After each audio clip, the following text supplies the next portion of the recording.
a daily driver and a street racer all the way from the 70's. It didn't get parked until like sometime in the 80's. And what's really cool is it's been with the same family the whole time. Dad daily drove it. Mom rode in it. It was on the street most of the time. So it's had two different engines in it. The Datsun. There's a Datsun pickup that the family now has that was called the American Rickshaw. And it was a pro stock truck in the early 70's, and his dad always thought that truck was super cool. But the dude would never let him buy it, but he let him buy the engine out of it, and it was in this car for a little while.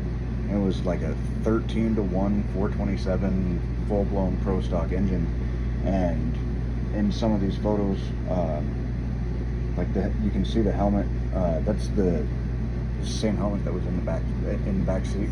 So it's all been together for so long. And the other cool thing about the American Rickshaw and that pro stock engine is the original owner's sons tracked down the American Rickshaw, and they have it now. And then they have a 68 Camaro as well that has the pro stock engine out of the American Rickshaw in it. And then this one, like I say, his dad thought the rickshaw was just cool all the time, and now they have all of them.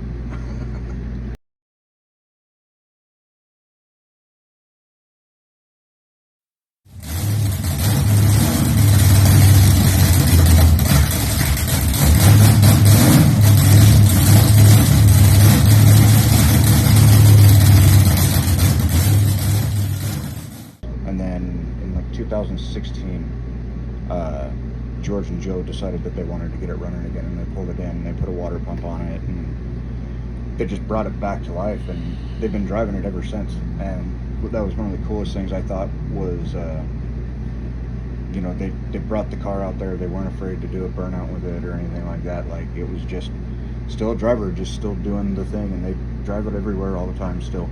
And I don't know, I just think it's such a cool car in the respect that it's been around for so many years, like I say, with one family, and just always having been a hot rod, always having had a big block since they've had it. And then the car actually was had a pretty cool option package. It had a factory traction bar, and then a company called AMT, like the model company,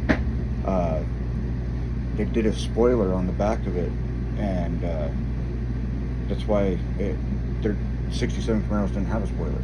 But this one, it's got that aftermarket thing that was really popular back then.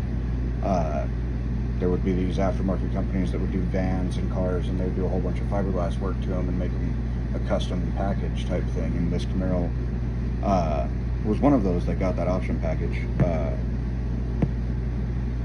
and then ended up being a race car. It raced at Lyons, it raced at all of the big tracks that you hear about from back in when pro stock was big and getting bigger.